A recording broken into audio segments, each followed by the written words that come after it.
Hello everyone. तो आज हम लोग फिजिकल केमिस्ट्री भौतिक रसायन क्लास 12 के पहला चैप्टर सॉलिड स्टेट ठोस अवस्था के 20 मोस्ट इम्पोर्टेंट ऑब्जेक्टिव क्वेश्चन करने वाले हैं। तो चलिए हम लोग बिना देर किए हुए ऑब्जेक्टिव क्वेश्चन जो है उसको हम लोग शुरू करते हैं। तो यहाँ पे जो फर्स्ट क्वेश्चन है जो आप लोग को स्क्रीन पर दिख रहा है, ये क्वेश्चन कहा जा रहा है कि एक धातु षटकोणीय निविड़ संकुलित संरचना में क्रिस्टलित होते हैं, इसकी उप सहसंयोजन संख्या होगी। तो इसका चलिए इसका ऑप्शन देखते हैं हम लोग। तो फर्स्ट ऑप्शन जो यहाँ पे दिया है 12 है ए में, बी में जो दिया है 6 है, सी में जो दिया है 8 है और जो डी नंबर ऑप्शन है वो है 6। तो इसमें जो है षटकोणीय निविड़ संकुली जो संरचना है तो इसमें क्रिस्टलीकृत होती है, तो इसकी उप सहसंयोजन संख्या क्या होगी। तो षटकोणीय निविड़ में अगर कोई धातु संरचना में क्रिस्टलीकृत होता है तो इसकी जो है उप सहसंयोजन संख्या जो है इसकी उप सहसंयोजन संख्या होती है 12। तो इसका जो ऑप्शन नंबर ए है वो सही होगा। अब चलिए हम लोग अगले क्वेश्चन की ओर देखते हैं, अगले क्वेश्चन को देखते हैं। तो यहाँ पे जो हमारा सेकेंड नंबर क्वेश्चन है, सेकेंड नंबर क्वेश्चन है जेड अपनी गलित अवस्था से ठोस अवस्था में परिवर्तित होता है जिसकी संरचना एचसीपी बोले तो हेक्सागोनल क्लोज्ड पैक्ड प्रकार की है, तो समीपस्थ परमाणुओं की संख्या क्या होगी।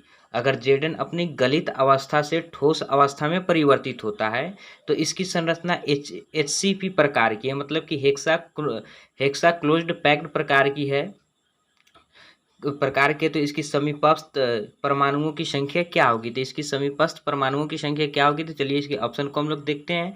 तो ऑप्शन नंबर ए में दिया है 6, ऑप्शन नंबर बी में दिया है 8, ऑप्शन नंबर सी में है 13 और ऑप्शन नंबर डी में है 4। तो इसका जो सही आंसर होगा, इसका सही आंसर होगा option number C 12। Option number हमारे सी हो जाएंगे 12। अगर जेडन जो है जेडन का अगर संरचना एचसीपी हो, हेक्सागोनल क्लोज्ड पैक्ड हो, तो इसकी परमाणुओं की संख्या जो है समीपस्थ परमाणुओं की संख्या 12 हो जाएंगे। अब चलिए अगले क्वेश्चन को हम लोग देखते हैं।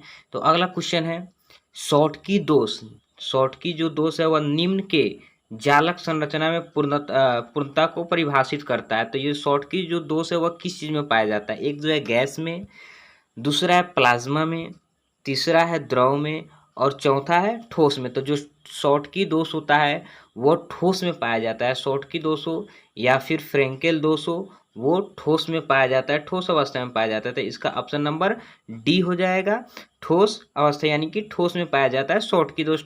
शॉर्टकी दोष जो है वह ठोस के अपूर्णता को परिभाषित करता है। अब यहाँ पे जो अगला क्वेश्चन है, चौथा क्वेश्चन है यहाँ पे शॉर्टकी दोष तथा फ्रेंकेल दोष होते हैं। शॉर्टकी दोष और फ्रेंकेल दोष जो है वो क्या होते हैं। फर्स्ट नंबर जो हमारा ऑप्शन ए में जो है वो है नाभिकीय दोष होते हैं, ऑप्शन बी है परमाणु दोष होते हैं, ऑप्शन सी है क्रिस्टल दोष होते हैं, ऑप्शन डी है आणविक दोष होते हैं। तो जो शॉर्टकी दोष तथा फ्रेंकेल दोष है वह क्रिस्टलीय दोष होते हैं। वहाँ पे तो ये जो हमारे होते हैं ये क्रिस्टलीय दोष होते हैं, क्रिस्टल दोष होते हैं, ये अक्रिस्टलीय दोष नहीं होते, ये क्रिस्टल दोष होते हैं। तो शॉर्टकी तथा फ्रेंकेल जो दोष है वह क्रिस्टल दोष होते हैं। अब चलिए अब अगले क्वेश्चन को देखते हैं। तो यहाँ पे हमारा जो अगला नेक्स्ट क्वेश्चन है वो है अंतः केंद्रित घन की उप सहसंयोजन संख्या क्या होती है। जो अंतः केंद्रित घन होते हैं उसकी उप सहसंयोजन संख्या, कोऑर्डिनेशन नंबर कितने होते हैं। तो चलिए इसको ऑप्शन को हम लोग पहले देख लेते हैं। ऑप्शन नंबर ए में है 8, ऑप्शन नंबर बी में है 6, ऑप्शन नंबर सी में है 4 और ऑप्शन नंबर डी में है 12। तो जो अंतः केंद्रित घन की जो उप सहसंयोजन संख्या होती है वो होती है 8 होती है। तो इसकी सही ऑप्शन क्या हो जाएंगे, इसके सही ऑप्शन हो जाएंगे ए, ऑप्शन नंबर ए हो जाएगा। तो अंतः केंद्रित घन की उप सहसंयोजन संख्या 8 होती है। अब चलिए अगले नंबर क्वेश्चन की ओर चलते थे। यहाँ पे छठा नंबर क्वेश्चन है। तो छठा नंबर क्वेश्चन है कि कांच होता है, तो कांच क्या होता है। ऑप्शन नंबर ए में सूक्ष्म क्रिस्टलीय ठोस, ऑप्शन नंबर बी है अति शीतित द्रव, ऑप्शन नंबर सी है जेल और ऑप्शन नंबर डी है समाकृतिक मिश्रण। तो जो कांच होता है वो अति शीतित द्रव होता है जिसको हम लोग एमॉर्फस भी बोलते हैं या फिर अक्रिस्टलीय ठोस बोलते हैं। तो कांच जो है अति शीतित द्रव होता है या फिर हम लोग इसको एमॉर्फस बोलेंगे या फिर हम लोग इसको अक्रिस्टलीय दोष बोलते हैं, अक्रिस्टलीय ठोस बोलते हैं। तो चलिए अब अगले क्वेश्चन की ओर चलते हैं। तो अगले क्वेश्चन यानी कि 7वां नंबर क्वेश्चन है। तो 7वां नंबर क्वेश्चन है कुछ क्रिस्टल दाब आरोपित करने पर विद्युत प्रवाह उत्पन्न करते हैं, यह घटना कहलाती है। अगर कुछ क्रिस्टल दाब को आरोपित करने पर विद्युत प्रवाह उत्पन्न होती है तो यह घटना क्या कहलाती है। तो ऑप्शन नंबर ए में है पायरो विद्युत, ऑप्शन नंबर बी में है फेरो विद्युत, और ऑप्शन नंबर सी में है पीजो विद्युत, और ऑप्शन नंबर डी में है फेरी विद्युत। जो कुछ क्रिस्टल जो है जो दाब आरोपित करने पर जो विद्युत का प्रवाह उत्पन्न करने लगती है, उस घटना को हम लोग पीजो विद्युत बोलते हैं। ऑप्शन नंबर सी पीजो विद्युत बोलेंगे। तो यह क्वेश्चन नंबर 7 का जो है सही आंसर होगा हमारा पीजो विद्युत, ऑप्शन नंबर सी। अब चलिए अब अगले क्वेश्चन की ओर चलते हैं। तो अगला जो क्वेश्चन है हमारा वो 8वां नंबर क्वेश्चन है, जो कह रहा है फलक केंद्रित घनीय जालक में, जिसको हम लोग FCC बोलते हैं, फेस सेंटर्ड क्यूबिक, फलक केंद्रित घनीय जालक में एक एकक कोष्ठिका की कितनी एकक कोष्ठिकाओं के साथ सहभाजित होती है? तो इसका ऑप्शन नंबर ए में है 8, ऑप्शन नंबर बी में है 4, ऑप्शन नंबर सी में है 2, ऑप्शन नंबर डी में है 4। तो इसका ऑप्शन नंबर जो होगा वो ऑप्शन नंबर ए सही हो जाएगा। ऑप्शन नंबर ए सही हो जाएगा। फलक केंद्रित जो होता है, फलक केंद्रित घनीय जालक में एकक कोष्ठिका कितनी एकक कोष्ठिकाओं के साथ सहभाजित होती है? तो वो 8 एकक कोष्ठिकाओं के साथ सहभाजित होती है। तो अब क्वेश्चन नंबर 8 का जो ऑप्शन नंबर ए है वो सही हो जाएगा। अब चलिए अगले नंबर क्वेश्चन पे चलते हैं। तो अगला नंबर क्वेश्चन हमारा ये रहा 9 नंबर क्वेश्चन, ठोस क्षारीय धातु हैलाइड का रंग किसके कारण होता है? यानी जो ठोस क्षारीय धातु होते हैं, जो ठोस क्षारीय धातु होते हैं वो हैलाइडों का रंग, ठोस क्षारीय धातु हैलाइडों का रंग किसके कारण होता है? ऑप्शन नंबर ए है एफ केंद्र, ऑप्शन नंबर बी है शॉटकी दोष, ऑप्शन नंबर सी है फ्रेंकेल दोष, और ऑप्शन नंबर डी है अंतरकाशी दोष। तो जो ठोस क्षारीय धातु हैलाइड होते हैं उसका जो रंग होता है वो जो रंग होता है वो एफ केंद्र के कारण होता है, वो हमारा एफ केंद्र के कारण होता है। एफ केंद्र क्या होता है? जिसमें इलेक्ट्रॉन जो होता है, एफ केंद्र उसको बोलते हैं जिसमें इलेक्ट्रॉन ऋण आयन रिक्तिका के चारों तरफ मौजूद होते हैं, उसको हम लोग एफ केंद्र बोलते हैं। और उसी के कारण जो ठोस क्षारीय धातु हैलाइड होते हैं उसका रंग होता है। चलिए अब अगले नंबर क्वेश्चन पे चलते हैं। तो 9वें नंबर क्वेश्चन का सही ऑप्शन हमारा ए हो गया। अब अगले नंबर क्वेश्चन देखते हैं। तो अगले नंबर जो हमारा 10 नंबर क्वेश्चन है वो है क्रिस्टलीय ठोस का गुण यह है कि यह नहीं होता है। यानी कि क्रिस्टलीय ठोस का गुण यह है कि यह नहीं होता है। तो इसमें कौन सा गुण है जो क्रिस्टलीय ठोस के में नहीं होता है? तो निविड़ संकुलन, ऑप्शन नंबर ए है निविड़ संकुलन, ऑप्शन नंबर बी है आयनिक, ऑप्शन नंबर सी है समदैशिक, ऑप्शन नंबर डी है सभी। तो जो क्रिस्टलीय ठोस का जो गुण है उसमें निविड़ संकुलन भी होता है। क्रिस्टलीय ठोस जो है वो आयनिक होता है, लेकिन क्रिस्टलीय ठोस जो है समदैशिक नहीं होता है। क्रिस्टलीय ठोस जो है वो विषमदैशिक होता है। क्रिस्टलीय जो ठोस है वो क्या होता है? विषमदैशिक प्रकृति का होता है। तो यहाँ पे जो है ऑप्शन नंबर सी हमारा सही हो जाएगा कि क्रिस्टलीय ठोस का ये गुण नहीं है कि वह समदैशिक है। यानी कि यह नहीं होता है, क्रिस्टलीय ठोस में समदैशिक नहीं होता है, क्योंकि क्रिस्टलीय ठोस जो है वो विषमदैशिक प्रकृति के होते हैं।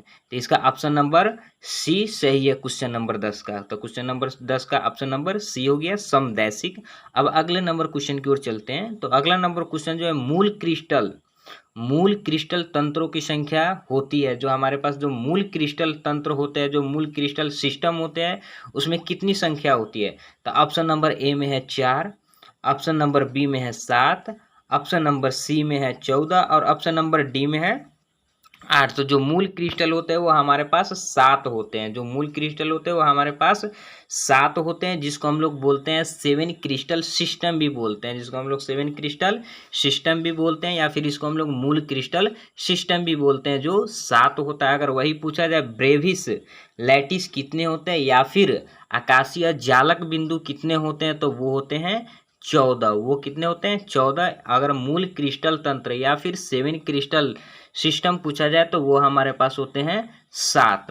तो इस क्वेश्चन का सही ऑप्शन हो गया ऑप्शन नंबर बी, 7 होते हैं। मूल क्रिस्टल तंत्रों की संख्या होती है वो 7 होती है। अब अगले नंबर क्वेश्चन पे चलते हैं। अगले नंबर जो क्वेश्चन है वो है NaCl क्रिस्टल की संरचना होती है। जो NaCl होती है, उस NaCl जो क्रिस्टल होती है इसकी संरचना क्या होती है? तो ऑप्शन नंबर ए में है पिंड केंद्रित, ऑप्शन नंबर बी में है फलक केंद्रित, ऑप्शन नंबर सी में है अष्टफलकीय, और ऑप्शन नंबर डी में है वर्गतलीय। तो इसका जो ऑप्शन नंबर बी है वो सही है, फलक केंद्रित। जो NaCl क्रिस्टल होती है इसकी संरचना जो होती है वो फलक केंद्रित होती है, मतलब कि FCC होती है, फेस सेंटर्ड क्यूबिक होती है। तो क्वेश्चन नंबर 12 का जो सही ऑप्शन है वो ऑप्शन नंबर बी सही है।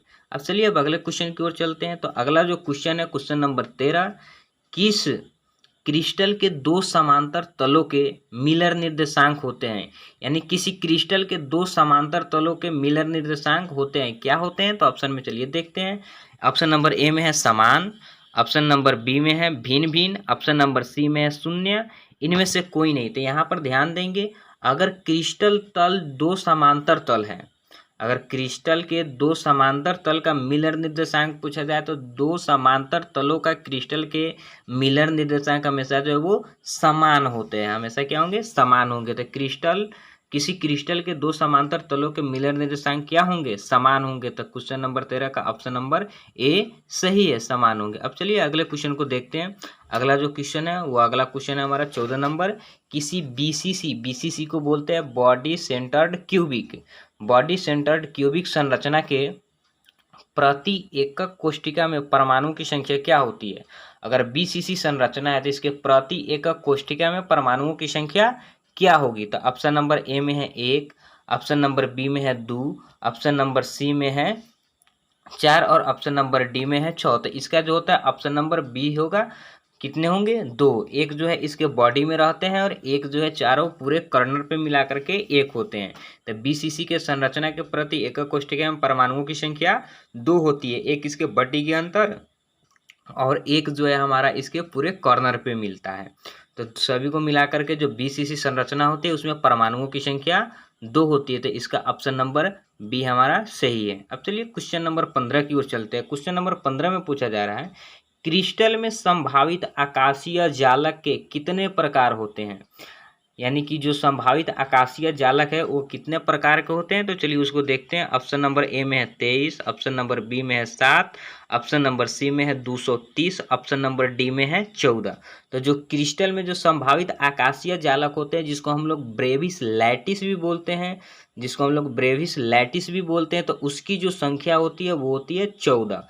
उसकी जो संख्या होती है आकाशीय जालक की या आकाशीय जालक को हम लोग ब्रेविस लैटिस भी बोलते हैं। अभी पीछे बताए हुए थे जो मूल क्रिस्टल सिस्टम से इसको हम लोग प्राप्त करते हैं। आकाशीय जालक को कहाँ से प्राप्त करेंगे हम लोग? मूल क्रिस्टल सिस्टम। जो मूल क्रिस्टल सिस्टम हमारे पास 7 होते हैं, यही 7 को हम लोग आकाशीय जालक या ब्रेविस लैटिस में 14 प्रकार से इसको हम लोग प्राप्त करते हैं। तो इसका जो क्वेश्चन नंबर 15 का जो ऑप्शन नंबर डी है 14 वो सही होंगे।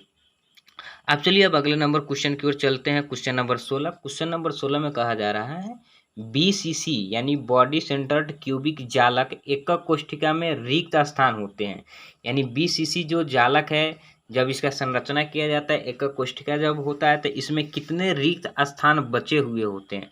तो ऑप्शन नंबर ए में है 26%, ऑप्शन नंबर बी में है 48% और ऑप्शन नंबर सी में है 23% और ऑप्शन नंबर डी में है 32%।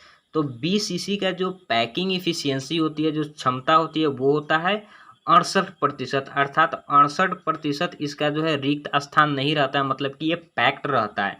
तो 100 में से अगर हम लोग 68 घटा देंगे तो कितना आ जाएगा? 32% आ जाएगा। अर्थात बीसीसी जालक एकक कोष्ठिका में जो रिक्त स्थान होते हैं वो कितने होते हैं? 32% होते हैं, जबकि ये 68% इसका क्या होता है?